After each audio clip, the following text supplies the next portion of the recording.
She stood in the church vestibule, shivering in a shredded silk gown, heavily stained with dark red wine. Her fiancé's mother had finally made good on her promise to ruin the day, and the wedding was effectively over before it even began. But just as Clara turned to flee the humiliation, a deafening siren wailed.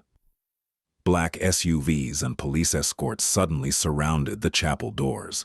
Then a gleaming state Rolls-Royce pulled up. The Queen's Royal Motorcade hadn't just stopped traffic, it had stopped the wedding, and Clara's revenge was about to begin. The morning of the wedding dawned crisp and bright over the rolling hills of Berkshire. St. Jude's Parish, a centuries-old stone church draped in ivy, looked like something plucked directly from a fairy tale. For Clara Hayes, a 27-year-old primary school teacher from a modest neighborhood in Leeds, this day was supposed to be the triumphant, beautiful culmination of a 3-year romance. She was marrying Theodore Carmichael, a handsome wealth manager whose family pedigree was as long as their list of grievances against Clara.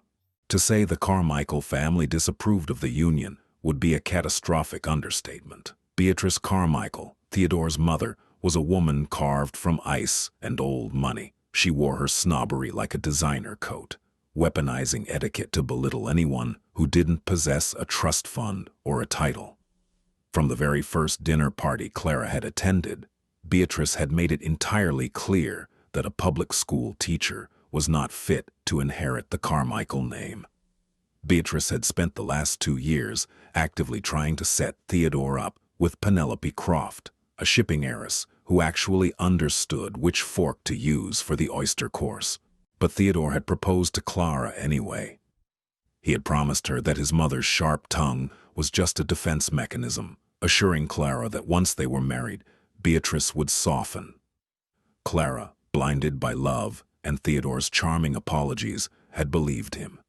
She had spent months carefully navigating the passive-aggressive comments, the accidentally lost invitations to family events, and the blatant disrespect from Theodore's younger sister, Daphne, who acted as Beatrice's loyal, cruel lieutenant. In the bridal suite tucked away at the back of St. Jude's, Clara stared at her reflection in the full-length mirror, trying to push away the sinking feeling in her gut. She looked breathtaking, instead of purchasing a modern, exorbitant gown that would appease Beatrice's obsession with high-end labels. Clara had chosen to wear her late mother's wedding dress. It was a stunning vintage piece from the late 1980s, entirely reimagined and meticulously restored. The gown featured delicate French Chantilly lace sleeves, a sweeping train of ivory Duchess satin, and hundreds of tiny hand-sewn pearl beads cascading down the bodice. Clara had spent her entire savings hiring a master seamstress in London to alter the gown to fit her perfectly. Wearing it felt like having her mother's arms wrapped around her on the most important day of her life. "You look like an angel, Clara," whispered Sarah Jenkins, her best friend and maid of honor, dabbing away a tear. "Your mom would be so incredibly proud." Clara smiled, smoothing the satin skirt with trembling hands. "Thank you, Sarah. I just want to get down the aisle. I want to say the vows and be done with the circus." "Has Theo checked in?" Sarah asked, her tone carrying a familiar edge. Sarah had never fully trusted Theodore. She had witnessed too many instances where he had stood silently by, while Beatrice lobbed thinly veiled insults at Clara's upbringing. "He texted an hour ago," Clara replied, picking up her phone. "Said he was dealing with some seating chart drama. His mother apparently threw a fit because her bridge club members were seated too close to my relatives from Leeds." Sarah rolled her eyes violently. "Of course she did. Because heaven forbid Beatrice breathed the same air as people who work for a living, you know? You don't have to do this, Clara. If he can't stand up to her today." "He will," Clara interrupted, though her voice lacked conviction. "Once the rings are on, it's just him and me. We're moving to our own place, and we are setting boundaries." A sharp, authoritative knock at the heavy oak door shattered the quiet intimacy of the room. Before Sarah could even reach the handle, the door swung inward. Beatrice Carmichael stood in the threshold, flanked by Daphne. Both women were dressed in colors dangerously close to white. Beatrice in a pale champagne-tailored suit, and Daphne in a shimmering silver slip dress that belonged on a red carpet, not in a morning church service. Beatrice's eyes immediately locked onto Clara's dress. Her lips thinned into a severe line, her gaze raking up and down the vintage lace with naked disdain. "Well," Beatrice said, her voice dripping with artificial sweetness, "I see you actually went through with wearing that. I had hoped you might reconsider and wear the Vera Wang I offered to purchase for you. This looks terribly dated, Clara. Like something one might find at a charity shop." Clara felt a hot flush of anger rise in her cheeks, but she bit her tongue. "It was my mother's dress, Beatrice. You know that. It means everything to me." Daphne snickered, stepping into the room while carelessly swinging a large, expensive leather handbag. "It smells a bit like mothballs, honestly. Are you sure the seams will hold? It looks dreadfully fragile." "The dress is perfect," Sarah snapped, stepping squarely between Clara and the Carmichael women. "Now, if you don't mind, we are doing final touch-ups. The ceremony starts in 30 minutes. "Oh, calm down, dear," Beatrice said, holding up a manicured hand. "We merely came to offer a pre-wedding toast, a Carmichael family tradition, to welcome Clara into the fold, despite our reservations." Beatrice gestured to Daphne, who produced a heavy, dark green bottle of vintage Merlot and 3 crystal glasses from a tote bag. Clara's stomach plummeted. Red wine, in a dressing room, around a priceless, irreplaceable vintage ivory gown. "Beatrice, I'd rather not," Clara said politely but firmly, taking a step backward. "I don't want to risk spilling anything on the silk. Perhaps we can toast at the reception." "Nonsense," Beatrice insisted, stepping deeper into the cramped room, the cork already pulled. "It is a tradition, Clara. To refuse would be incredibly insulting. Are you really going to start your marriage by rejecting your new family?" The air in the bridal suite thickened, heavy with unsaid threats. Clara looked at Beatrice's cold, unwavering stare, and then at Daphne, who was pouring the dark, blood-red wine into the crystal glasses with a smirk playing on her lips. Clara knew exactly what this was, a power play, a final test to see if Clara would bend the knee to the Carmichael matriarch before walking down the aisle. "Just a sip, then," Clara conceded softly, desperate to avoid a screaming match that Theodore would inevitably hear about and blame her for. Sarah shot Clara a look of pure warning but stepped aside, her body tense. Daphne handed a glass to Beatrice, took one for herself, and then extended the third glass toward Clara. As Clara reached out to take it, the nightmare unfolded in agonizing slow motion. Daphne didn't just let go of the glass. She violently shoved it forward, while simultaneously stamping her high heel onto the hem of Clara's delicate lace train.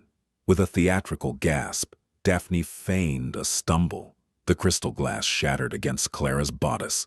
The rich, dark Merlot exploded outward like a gunshot, soaking instantly into the vintage Duchess satin and the irreplaceable Chantilly lace.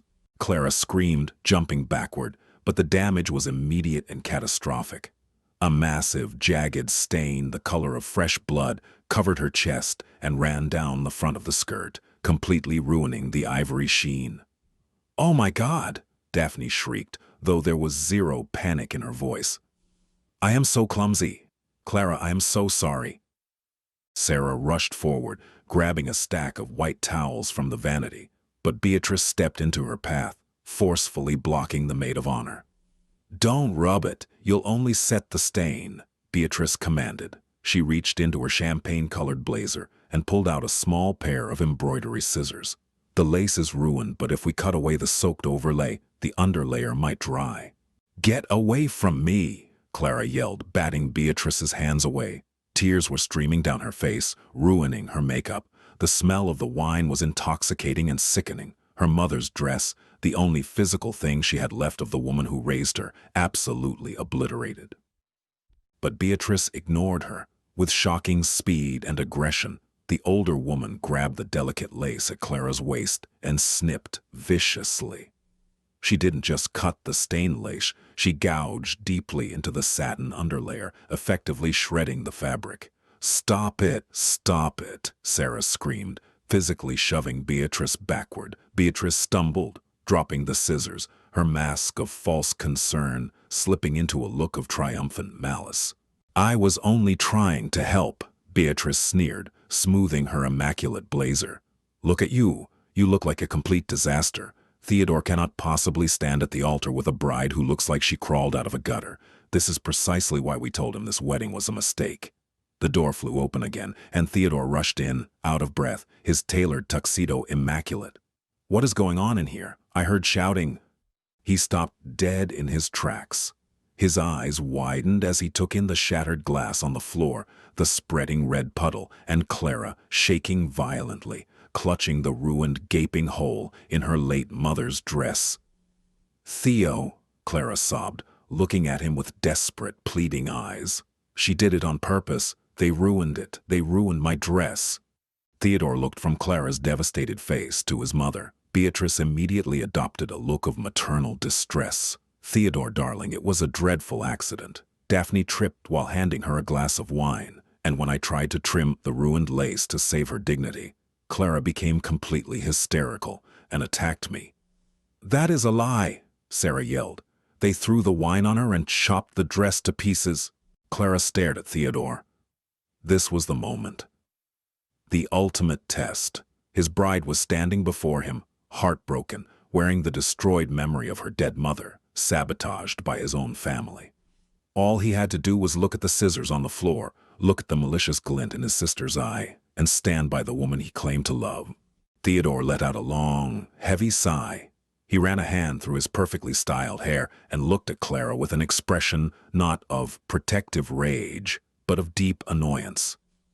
"Clara, please lower your voice," Theodore said quietly. "Mother didn't mean it. Daphne's clumsy, you know that. We have 200 guests sitting in the pews right now, including senior partners from my firm. We can't have this drama." Clara stopped crying. The tears literally froze in her eyes. The chill that washed over her was absolute. "Drama," she whispered. "My mother's dress is destroyed.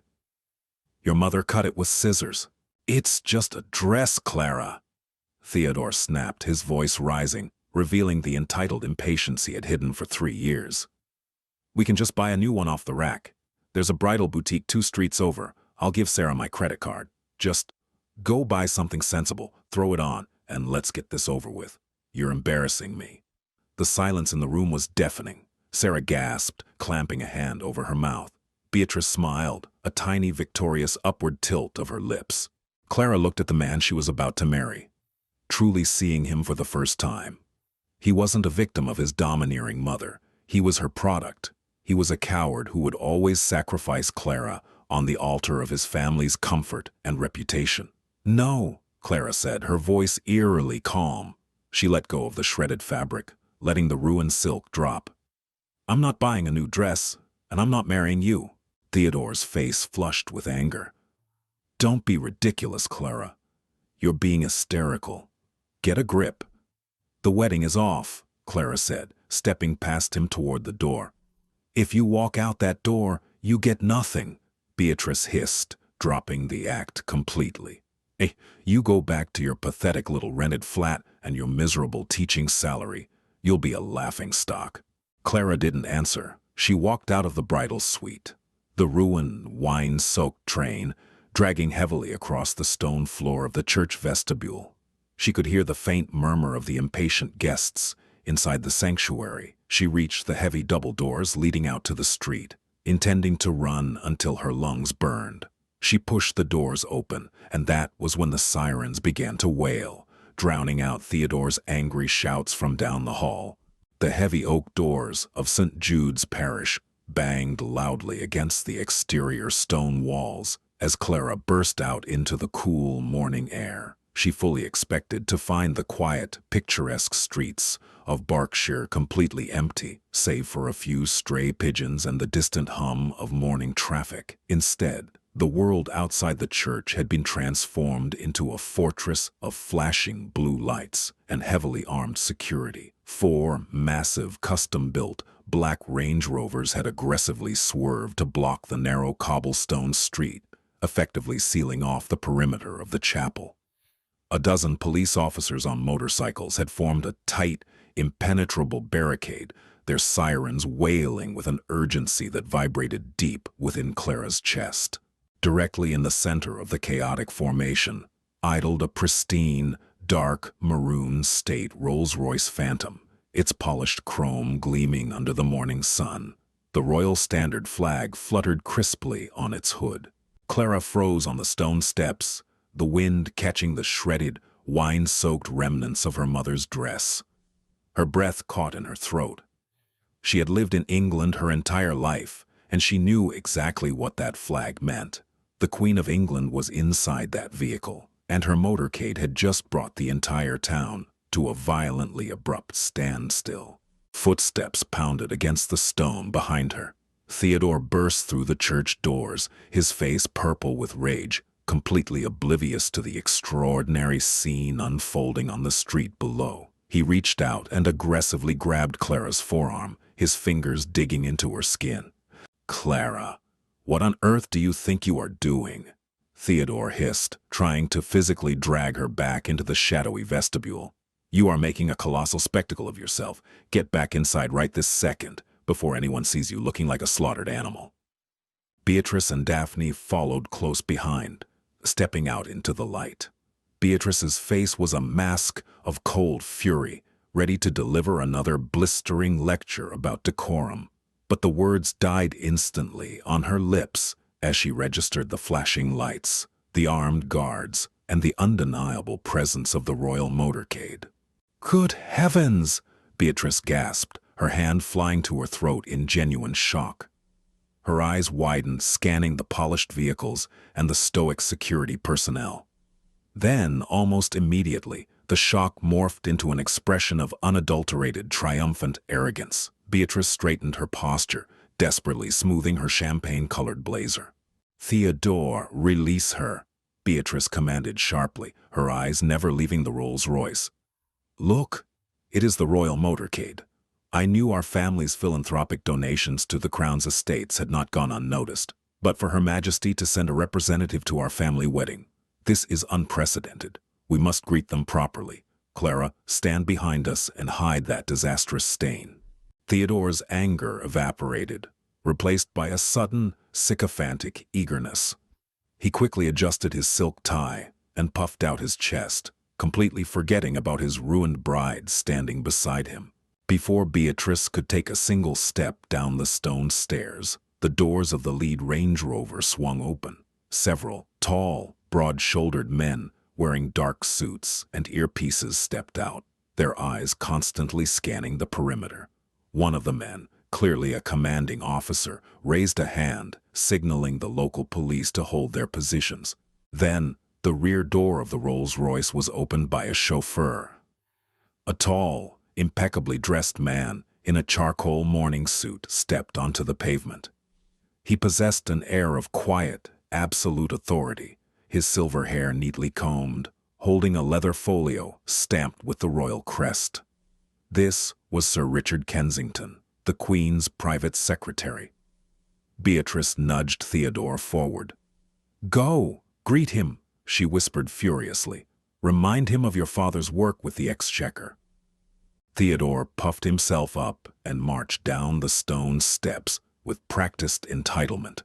"Good morning, sir," Theodore bellowed, projecting his voice as if addressing a boardroom.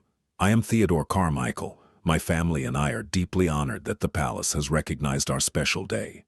Please let us escort you inside. My mother, Beatrice, is eager to—" "Step aside, Mr. Carmichael," Sir Richard interrupted. His voice was not loud, but it carried a sharp and aristocratic weight that cut through Theodore's bluster like a knife through soft butter.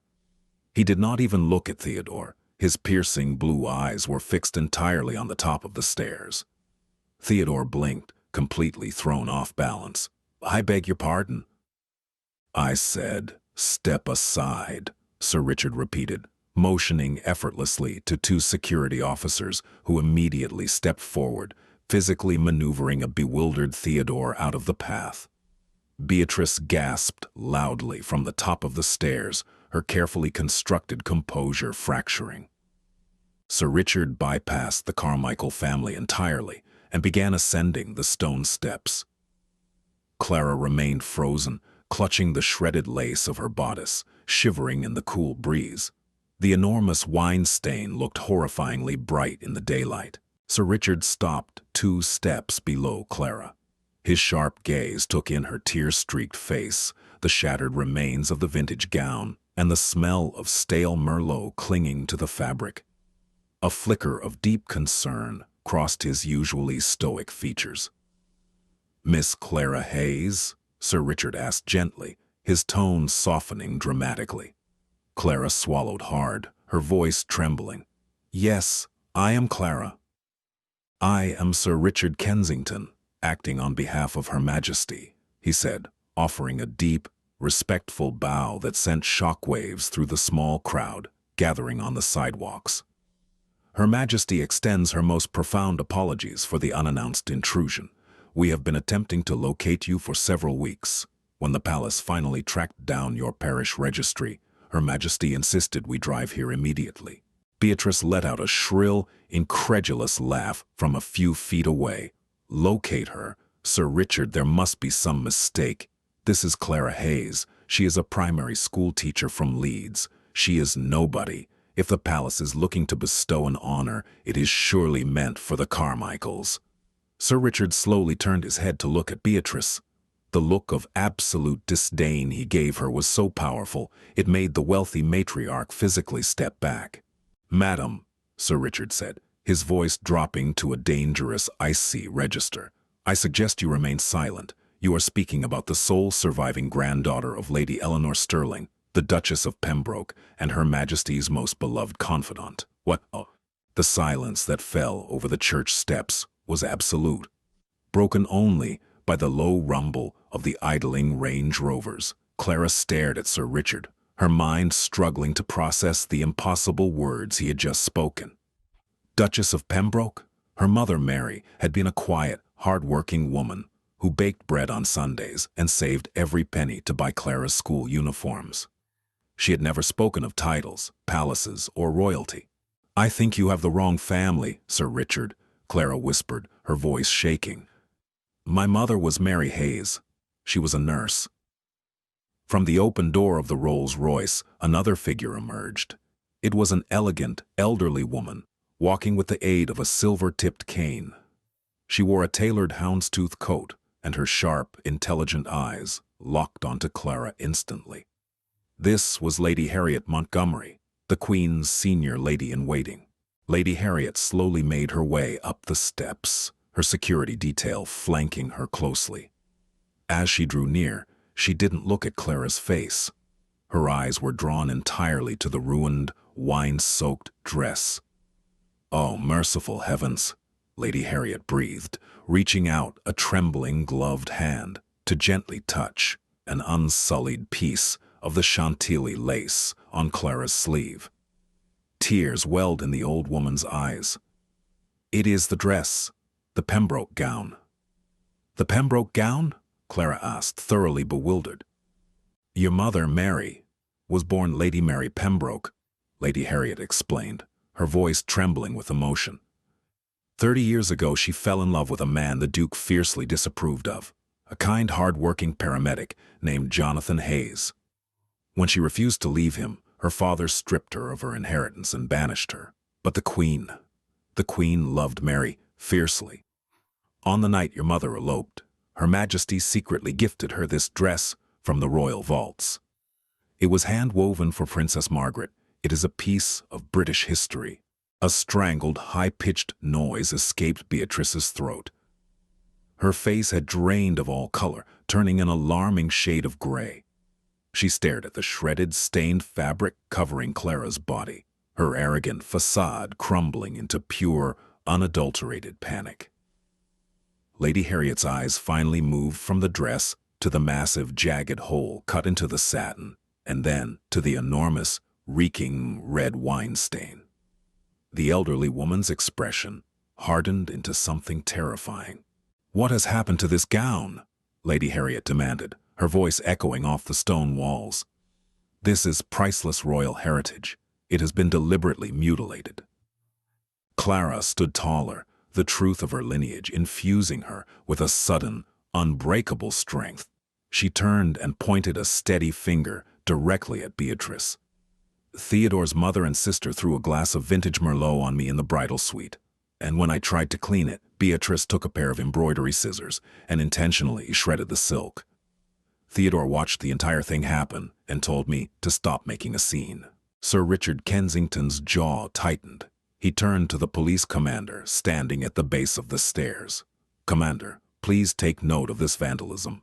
The deliberate destruction of Crown-associated artifacts is a severe criminal offense." "Wait, no, it was an accident," Beatrice shrieked, all of her high society polish vanishing as she desperately waved her hands. She scrambled toward Clara, a sickeningly sweet, pleading smile plastered on her face. "Clara, darling, dearest Clara, you know Daphne is terribly clumsy. We were just trying to toast your beautiful marriage." "Theodore, say something." Theodore pushed past the security officers, looking completely frantic. He reached for Clara's hands, but she stepped back in disgust. "Clara, my love, please," Theodore begged, his voice cracking. "This is all a massive misunderstanding. Mother is just highly strung today. We are meant to be together. We can fix the dress. We can fix everything. Let's just go inside and get married." "You don't want to marry me, Theo," Clara said, her voice ringing out clearly over the murmur of the stunned crowd. The church doors had opened wider, and dozens of wedding guests, including the senior partners from Theodore's firm, were pouring out, watching the Carmichael family's public humiliation in real time. "You wanted a quiet, obedient little wife you could control, and your mother wanted someone she could bully. You didn't protect me when I was just a teacher from Leeds. You certainly don't get to claim me now." Theodore fell to his knees on the stone steps, weeping openly, grasping at the air where Clara had just been standing. Daphne was sobbing hysterically near the church doors, realizing her social life in London was effectively over. "Miss Hayes," Sir Richard said, offering his arm to Clara. "Her Majesty has requested your presence at Windsor Castle for afternoon tea. She has waited 30 years to see her goddaughter's child. Shall we depart?" Clara looked at the ruined dress, then at the groveling, broken family she had just escaped. A small, triumphant smile touched her lips. "I would be honored, Sir Richard," Clara replied, taking his arm. The security detail parted seamlessly. Clara walked down the steps, leaving the sobbing Theodore and the hyperventilating Beatrice to face the judgment of their peers. As Clara slid into the luxurious leather seat of the Royal Rolls-Royce, the doors closed with a solid, satisfying thud, shutting out the Carmichaels forever. The motorcade roared to life, pulling away from St. Jude's, carrying Clara toward a legacy she never knew she had, and leaving the ultimate aristocratic reckoning in her wake. The interior of the state Rolls-Royce Phantom was a masterclass in silent luxury. As the heavy doors sealed shut, the chaotic sounds of St. Jude's Parish, the wailing sirens, the murmuring crowd, and Theodore's desperate, pathetic shouting were instantly, completely extinguished. Clara leaned back against the plush, cream-colored leather upholstery, her body trembling so violently that the ruined silk of her mother's gown rustled against the seats. The vehicle glided forward with impossible smoothness, leaving the cobblestone streets of Berkshire behind and merging onto the open expanse of the M4 motorway. Opposite Clara sat Lady Harriet Montgomery and Sir Richard Kensington. The elderly lady-in-waiting produced a pristine, monogrammed linen handkerchief from her handbag and gently offered it across the console. Clara took it with a shaky hand, dabbing at the tears that had ruined her meticulous bridal makeup. The scent of stale, sour Merlot was suffocating in the enclosed space, a constant, humiliating reminder of the violence inflicted upon her just an hour prior. "I cannot believe this is happening," Clara whispered, staring down at the jagged, shredded hole in her bodice. I woke up this morning as a primary school teacher preparing for a completely ordinary, if slightly tense wedding. And now, you are telling me my mother was royalty?" Lady Harriet offered a warm, grandmotherly smile, her sharp eyes softening with deep affection. "She was not just royalty, Clara. Lady Mary was a force of nature. She possessed a spirit that simply could not be contained by the rigid expectations of the aristocracy. The Duke of Pembroke, your grandfather, was a formidable and entirely unforgiving man. When Mary announced her intention to marry Jonathan Hayes, a man who saved lives for a living but possessed no title and no inherited wealth, the Duke threatened to erase her very existence from the family registry. Sir Richard adjusted his glasses, his expression solemn, and he largely succeeded in the public eye. The Pembroke estate locked away her portraits, sealed her rooms, and formally disinherited her. But the palace is not dictated by the petty grievances of dukes. Her Majesty loved your mother dearly. They shared a profound bond. When Mary left in the dead of night, it was Her Majesty who arranged for a private car, and it was Her Majesty who placed that magnificent vintage gown into your mother's hands. It was a silent decree of protection and blessing. Clara traced the undamaged Chantilly lace on her sleeve, her heart aching with a profound, crushing sorrow. She never told me, not once. When my father passed away, she worked double shifts at the hospital just to keep the heat on in our flat in Leeds. Why wouldn't she use her title? Why wouldn't she ask for help? Pride, Lady Harriet said softly, and a fierce desire to protect you from the very world she had escaped. The aristocracy can be a brutal, unforgiving machine, Clara, as you have unfortunately just experienced with the Carmichael family. Your mother wanted you to be loved for who you are, not for the crest on your stationery. The Rolls-Royce turned off the motorway, the sprawling, majestic landscape of Windsor Great Park. Rolling into view, the iconic copper horse statue stood proudly in the distance, keeping watch over the ancient grounds. As the motorcade turned onto the legendary Long Walk, a breathtaking straight avenue lined with ancient elm and chestnut trees, the imposing, magnificent stone towers of Windsor Castle rose against the blue sky. Clara felt a profound sense of awe wash over her. This was not a tourist visit. She was arriving under the protection of the crown. The security checkpoints melted away as the heavy iron gates of the King George IV gate swung open to grant them immediate entry. The convoy bypassed the public areas entirely, winding through the private inner courtyards before coming to a gentle halt outside the sovereign's entrance. "We must get you out of that ruined garment," Lady Harriet murmured as the chauffeur opened the door. "Her Majesty's private seamstress, Mrs. Higgins, is standing by with an appropriate day dress for you." "No," Clara said, her voice suddenly finding a solid, immovable strength. She stepped out of the vehicle, the cool wind whipping the wine-soaked train around her ankles. "With all due respect, Lady Harriet, I do not want to change. If the Queen gifted this gown to my mother, then I believe Her Majesty needs to see exactly what Beatrice Carmichael did to it." Sir Richard and Lady Harriet exchanged a loaded, significant glance. Then Sir Richard bowed his head slightly in an undeniable gesture of respect. "As you wish, Miss Hayes. Your mother possessed that exact same iron will. Please follow me." Clara was escorted through the ancient, echoing stone corridors of Windsor Castle. The sheer scale of the architecture, the priceless tapestries hanging on the walls, and the golden chandeliers glittering above were overwhelmingly beautiful. Yet Clara walked with her head held high. The staff and household guards they passed averted their eyes respectfully, though Clara could feel their silent shock at the sight of a bride, dripping in red wine and shredded silk, walking through the sovereign's private quarters. They reached the oak double doors of the Queen's private sitting room. Sir Richard paused, turning to Clara with a gentle, reassuring nod. "Take a deep breath, Clara. You are exactly where you are supposed to be." He signaled to the two royal guards flanking the entrance. The heavy doors were opened smoothly, and Sir Richard announced her with crystal-clear authority.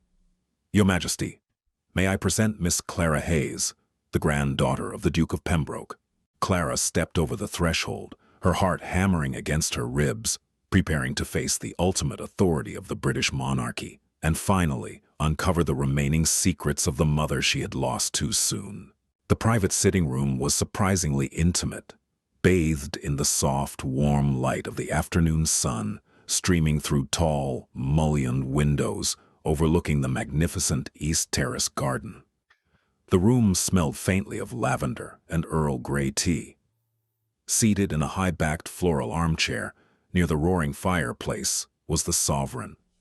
She wore a simple, elegant powder blue day dress, her trademark pearls resting gently against her collarbone. Despite her advanced age, the Queen's posture was impossibly straight, and her eyes, sharp, observant, and undeniably kind, locked onto Clara the moment she entered. Clara instinctively dropped into a deep, entirely respectful curtsy, the ruined satin of her dress pooling tragically on the antique Persian rug. "Rise, my child," the Queen instructed, her voice carrying that famous, unmistakable cadence, authoritative yet warmly reassuring. "Come closer into the light, let me look at you." Clara stood and walked slowly toward the center of the room. As she drew nearer, the Queen's composure visibly faltered. The monarch raised a hand to her mouth, her eyes tracing the familiar contours of Clara's face before dropping to the catastrophic damage inflicted upon the historic vintage gown. "You have Mary's eyes," the Queen said softly, genuine sorrow threading through her words. "And her resilience, it seems. Lady Harriet briefed me via telephone on the incident at the church. What the Carmichael women have done to this garment is nothing short of a profound, unforgivable desecration." "I tried to protect it, Your Majesty," Clara whispered, her voice cracking as fresh tears threatened to spill. "It was the only physical thing I had left of her. Beatrice Carmichael shredded it with scissors because she wanted to prove that I was beneath her son." The Queen's expression hardened, a chilling, regal fury settling over her features. "Beatrice Carmichael is a deeply foolish woman who has built a kingdom on sand. Please sit down, Clara. There is much we must discuss, and the truth of your situation extends far beyond the cruel vandalism of a wedding dress." Clara carefully seated herself on the edge of a velvet sofa opposite the Queen. Sir Richard stepped forward from the shadows of the room, carrying a thick, leather-bound folio stamped with the royal crest. He placed it gently on the low mahogany table between them. "When we finally located your mother's parish registry last month," the Queen explained, "I ordered my private financial counsel to investigate the current status of the Pembroke estate. Since your grandfather, the Duke, passed away 5 years ago with no other recognized heirs, his vast estate was placed into a dormant trust. We intended to quietly transfer those assets to you, ensuring you would never have to struggle as your mother did." Sir Richard opened the folio, revealing stacks of highlighted financial ledgers and bank statements. "During our audit, Miss Hayes, we discovered something highly irregular. The dormant trust was not empty, but it was being systematically drained over the past 36 months. Millions of pounds have been quietly funneled out of the Pembroke accounts through a labyrinth of offshore shell corporations." Clara frowned, struggling to understand the sudden pivot from a ruined wedding to international finance. "I don't understand. Who would have access to those accounts? My mother was entirely disinherited." "She was disinherited from the primary estate," Sir Richard corrected gently. "But the Duke, in his final months, suffered a crisis of conscience. He secretly amended his will, leaving a substantial, untouched trust entirely to your mother, and subsequently to you. The financial institution tasked with managing this dormant, highly confidential trust was Carmichael and Sons Wealth Management." Clara's breath hitched in her throat. The room seemed to violently tilt on its axis. Carmichael and Sons. Theodore's father, Reginald Carmichael, was the founder and senior managing partner. Theodore was the vice president. "Theodore's firm," Clara gasped, her hands flying to her mouth. "They were stealing from my family." "Precisely," the Queen confirmed, her voice cold as ice. Reginald Carmichael discovered the secret trust. Realizing your mother had passed away, and you were completely ignorant of your aristocratic lineage, he assumed the money was ripe for the taking.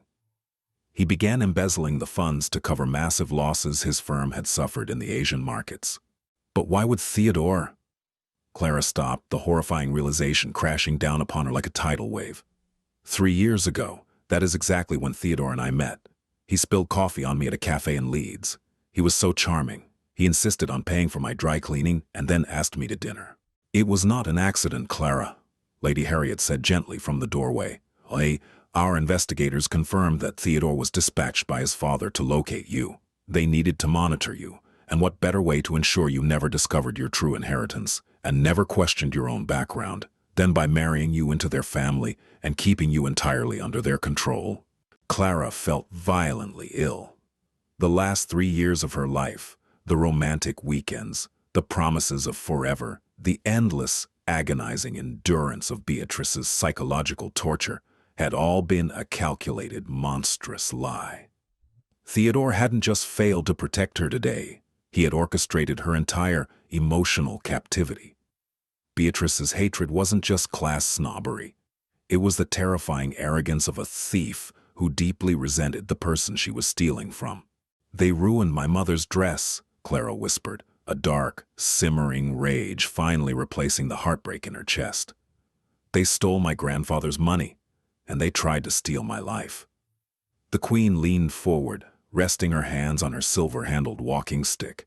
The warmth in her eyes had been replaced by the formidable, unyielding power of a monarch preparing for battle. "The Royal Protection Squad is currently raiding the offices of Carmichael and Sons Wealth Management in London as we speak," the Queen stated firmly. "Warrants have been executed. Reginald and Theodore Carmichael will be facing decades in a federal penitentiary for fraud, embezzlement, and conspiracy. The money will be returned to you in full. You are Clara Hayes, but you are also the rightful, undeniable heiress to the Pembroke legacy." Clara looked at the shredded, wine-soaked lace covering her heart. It was no longer a symbol of her humiliation. It was the armor that had finally forced the truth into the light. Reginald Carmichael, 62 years old and completely blind to his impending doom, sat behind a massive mahogany desk in his corner office overlooking the affluent streets of Mayfair. Carmichael and Sons Wealth Management occupied the top 3 floors of a pristine glass building, a monument to the financial power and social prestige the family had brutally cultivated over 4 decades. Reginald was currently swirling a glass of expensive scotch, entirely unbothered by the fact that he was supposed to be in Berkshire, attending his son's wedding. He had skipped the morning ceremony, citing an urgent crisis in the Asian markets. But the truth was far simpler. He detested weddings, and he possessed zero interest in watching Theodore marry a financially destitute school teacher, even if that marriage was the linchpin of his greatest embezzlement scheme. As long as Clara Hayes signed the marriage certificate, the dormant Pembroke Trust would remain permanently under Reginald's control. It was a flawless, invisible crime, or so he believed. The heavy glass doors of the executive suite did not simply open. They were violently breached. Reginald spilled his scotch as a dozen uniformed officers from the Metropolitan Police's Economic Crime Command flooded into the reception area. The frantic shouting of his executive assistant, Fiona, was instantly drowned out by the authoritative bark of a lead detective. "Secure the elevators. Nobody touches a keyboard. Step away from your desks immediately." Inspector Bradley, a tall, imposing man with a deeply lined face and no patience for corporate entitlement, marched directly into Reginald's corner office. He bypassed the receptionist, ignoring Reginald's outraged sputtering. "What is the meaning of this?" Reginald bellowed, slamming his crystal glass down onto the desk. "Do you have any idea who I am? I play golf with the police commissioner. Get out of my office before I have every single one of you fired."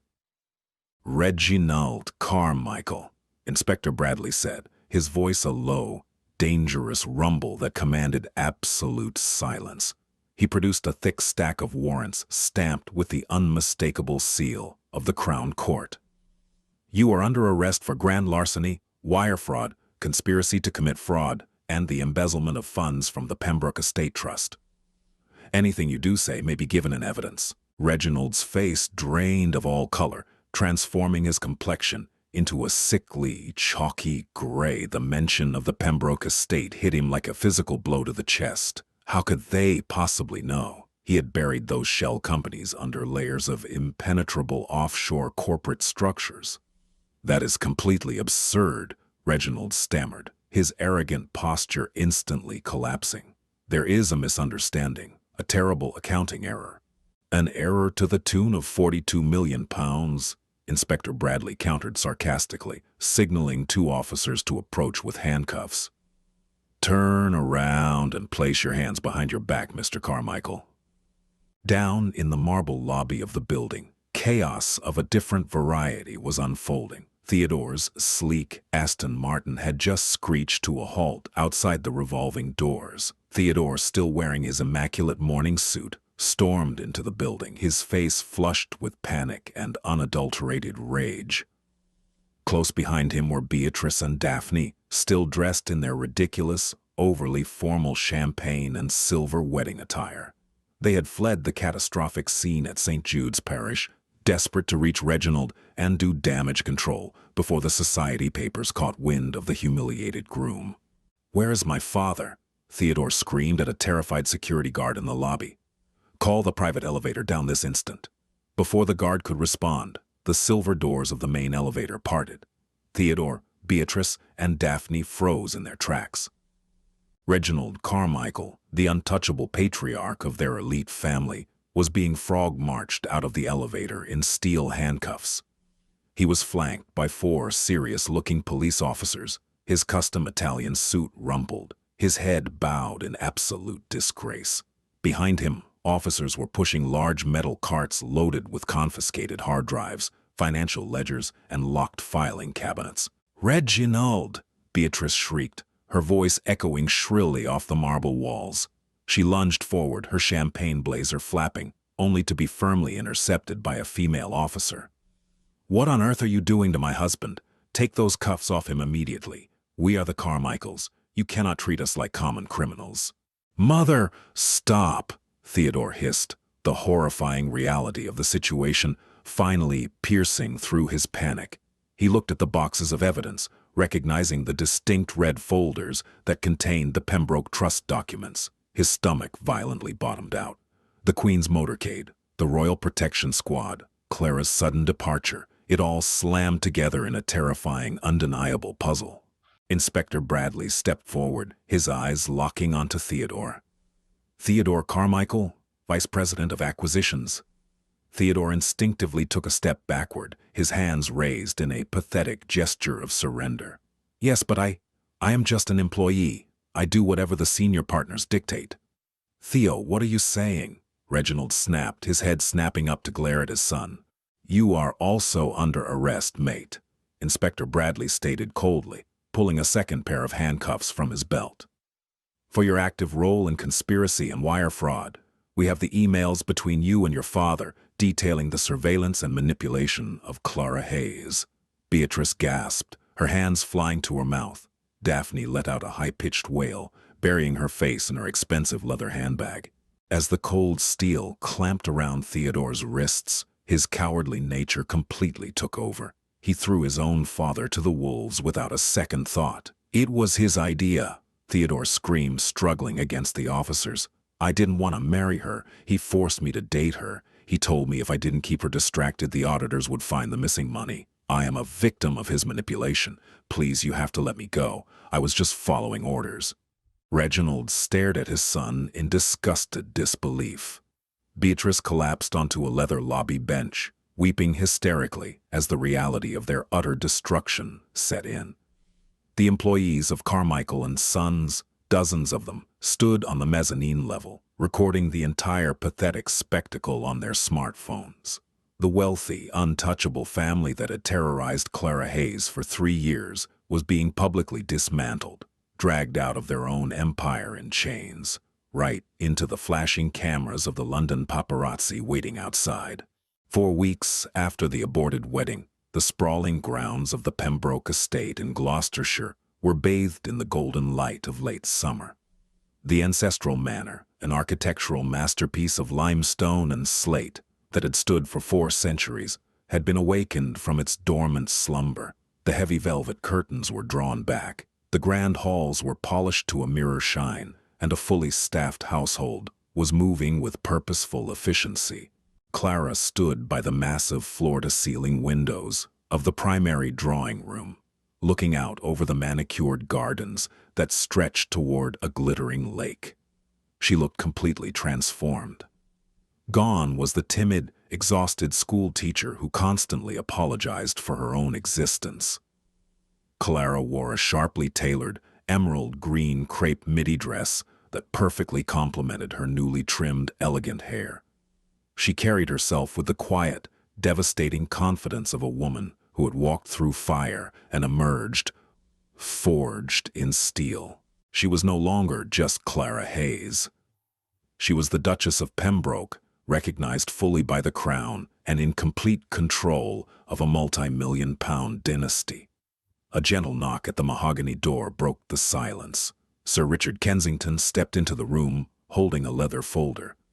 Over the past month, the Queen's private secretary had become a trusted advisor and a fierce protector, guiding Clara through the complex transition into aristocratic life. "Your Grace," Sir Richard said, using the formal title that still made Clara's heart flutter slightly. "The mediation team has arrived. They are waiting in the West Wing conference room." Clara took a slow, deep breath. "Are they all present?" "Yes," Sir Richard confirmed, a tight, grim smile touching his lips. "Theodore and Beatrice Carmichael, accompanied by their court-appointed defense solicitor. As you know, the Crown Prosecution Service has frozen every single one of their assets. They are facing imminent bankruptcy and extensive prison sentences. They requested this meeting to beg for leniency in your civil suit against them."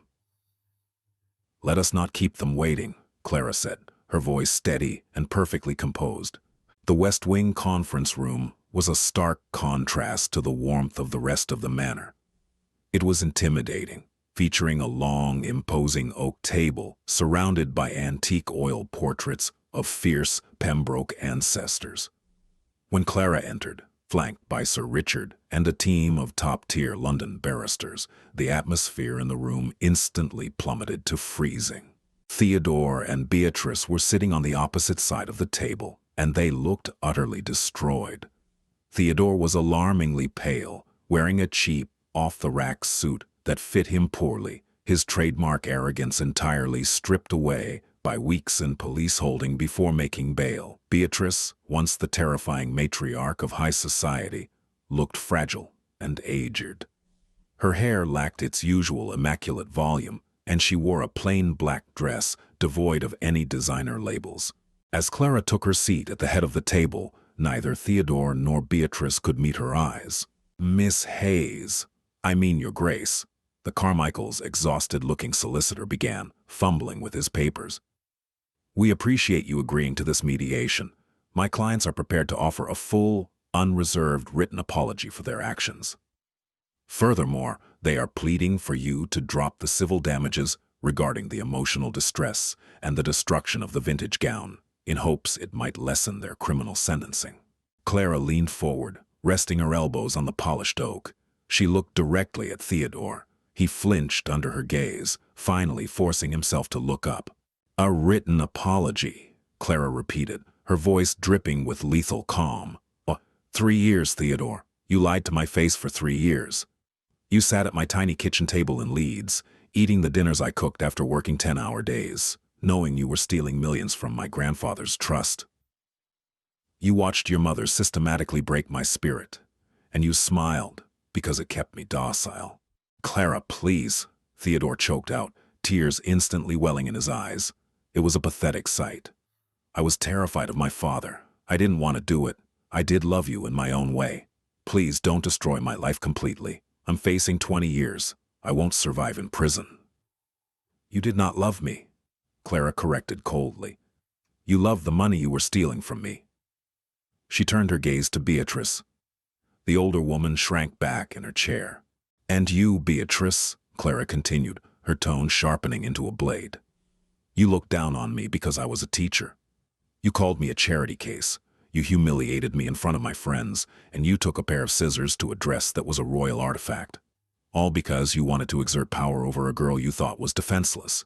You thought I was a peasant, but the reality is you were a thief dressing up in stolen jewels." Beatrice let out a broken sob, burying her face in her hands. "We have nothing left," Beatrice wept. "The banks foreclosed on our estate yesterday. We are homeless. Daphne had to move into a tiny flat in Croydon. I am begging you, Clara. Show us the mercy we failed to show you." Clara did not smile. She did not raise her voice. She simply opened the leather folder in front of her and slid a single, legally stamped document across the long table toward Beatrice. "You are correct. The bank did foreclose on the Carmichael estate yesterday," Clara said smoothly, watching as Theodore's solicitor picked up the paper, his eyes widening in shock. "And at 9 o'clock this morning, the Pembroke Trust purchased it at auction." Beatrice's head snapped up, her tear-streaked face pale with horror. "You bought my house?" "I bought your house," Clara confirmed. And tomorrow morning I am having it completely demolished to make way for a subsidized community center and a new primary school for underprivileged children. I am calling it the Mary Hayes Academy." Theodore buried his head in his arms on the table, letting out a hollow, defeated groan. There was no coming back from this. They were utterly, completely conquered. Clara stood up from her chair, signaling that the meeting was definitively over. "I am not dropping the civil suit. I am not offering leniency. You will both face the absolute maximum penalty the law allows for what you did to my family. Sir Richard, please show these criminals out of my home." As the guards escorted the weeping, broken Carmichaels out of the conference room, Clara turned back toward the window. In a secure glass display case against the far wall rested her mother's vintage wedding dress. The Queen's master seamstresses had worked a miracle, carefully removing the wine stain and replacing the shredded Chantilly lace with identical, meticulously woven silk from the royal archives. It was whole again. Clara smiled, her heart finally at peace. She had lost a fraudulent groom, but she had reclaimed her mother's legacy, her own immense power, and a future where no one would ever cut her down again. 2 years after the catastrophic events at St. Jude's Parish, the bitter, biting chill of a London winter rattled the thin, single-pane windows of a cramped, damp flat in Croydon. Beatrice Carmichael sat huddled beneath a scratchy synthetic blanket, staring blankly at the peeling floral wallpaper. The small space constantly smelled of boiled cabbage and damp rot. There was no central heating, no crystal decanters of vintage scotch, and certainly no domestic staff to answer her sharp demands. Across the tiny living room, Daphne trudged through the front door, shivering violently in a neon polyester uniform.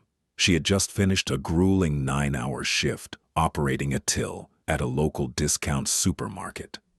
Her hands, once perfectly manicured and adorned with diamonds, were now rough, cracked, and blistered from handling frozen goods and cardboard boxes. Daphne dropped her cheap canvas tote bag onto the linoleum floor and shot her mother a look of pure, exhausted resentment. There was no more high society maneuvering, no gala invitations, and no wealthy suitors. The Carmichael women were absolute pariahs, thoroughly blacklisted by every social circle they had once ruthlessly dominated. Their spectacular downfall had been meticulously documented by the British press. The trial of Reginald and Theodore Carmichael had been the scandal of the decade. The prosecution had laid bare every single detail of their embezzlement scheme, exposing them not as elite financial titans, but as cowardly, desperate thieves. Reginald had been sentenced to 25 years at His Majesty's Prison, Wandsworth. Theodore, despite his pathetic attempts to secure a plea deal by turning on his own father, was handed a 15-year sentence. They were currently sharing a bleak, concrete cell, stripped of their bespoke suits and forced to wear standard-issue gray tracksuits, spending their days folding laundry in the prison washhouse. Beatrice ignored Daphne's arrival and unrolled the discarded, slightly damp newspaper she had found on the bus earlier that morning. She flipped to the society pages, a masochistic habit she simply could not break. There, splashed across a massive, full-color double-page spread, was the face of the woman she had tried to destroy.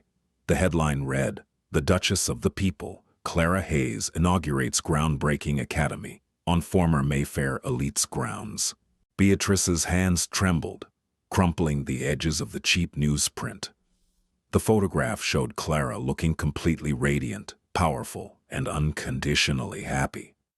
She was dressed in a stunning, bespoke ivory wool coat, pinned perfectly to her lapel, serving as a subtle but unmistakable warning to anyone who remembered the past. Was a delicate, beautifully preserved rosette made of vintage Chantilly lace. 50 miles away, in the crisp, bright morning air of Berkshire, Clara stood on the very ground that used to house the Carmichael family's opulent, intimidating mansion. True to her word, Clara had ordered the ruthless demolition of the sprawling estate. The arrogant marble pillars, the sweeping driveways, and the private tennis courts had been completely erased from the map. In their place stood the Mary Hayes Academy, a breathtaking state-of-the-art educational campus designed specifically for underprivileged children. The architecture was warm and inviting, featuring vast walls of eco-friendly glass, bright, open-plan classrooms, and sprawling green playgrounds where the Carmichaels' manicured, off-limits rose gardens used to be. Clara adjusted the microphone at the wooden podium set up in the center of the newly paved courtyard. A massive crowd had gathered for the grand opening. Hundreds of local families, community leaders, and national press reporters stood eagerly awaiting her address. In the front row sat Sir Richard Kensington, smiling proudly, and Lady Harriet Montgomery, wrapped warmly in a tartan blanket. Next to them was Sarah Jenkins, Clara's fiercely loyal best friend, who was beaming with tears in her eyes. Sarah had not just stood by Clara during her darkest hour. She had stepped up to help build this dream and had just been officially appointed as the Academy's Senior Director of Education. 2 years ago, Clara's voice rang out clear and steady over the loudspeakers. I believed that wealth was measured by the labels on our clothes, the size of our bank accounts, and the titles attached to our names. I was led to believe by people who possessed all of those things that I was fundamentally lesser, that I was a charity case who needed to be grateful for the crumbs of their affection. A hushed, deeply moved silence fell over the crowd. Everyone knew the story. It had become a modern legend. But true legacy, Clara continued, gesturing to the magnificent school behind her, is not inherited through offshore bank accounts, and it cannot be violently cut down with a pair of scissors. True legacy is what we build for others. My mother, Mary Hayes, was a nurse. She spent her entire life healing people, comforting the sick, and working tirelessly to ensure I had an education. She gave up a dukedom for love, and she never regretted it for a single second. This academy is not a monument to my title. It is a monument to her unyielding spirit. Clara stepped away from the podium as the crowd erupted into deafening applause. She picked up a pair of oversized ceremonial golden scissors. She walked toward the wide, bright red ribbon stretched across the main entrance of the academy. As Clara looked at the scissors in her hands, a profound sense of closure washed over her. The last time she had been in the presence of scissors, they were being used as a weapon to strip away her dignity, to ruin her family's history, and to enforce a cruel hierarchy. Now she was holding the shears, using them to cut the ribbon on a future that would empower thousands of children who had once been told they were not good enough. With a bright, triumphant smile, Clara sliced cleanly through the ribbon. The silk parted perfectly, fluttering to the ground amidst cheers, flashing cameras, and the joyful shouts of children rushing forward to see their new classrooms. Clara Hayes, the Duchess of Pembroke, had not just survived the vicious sabotage of the Carmichael family. She had completely rewritten the rules of the game, turning their stolen millions into a beacon of hope and proving once and for all that the purest form of revenge is an undeniably spectacular success.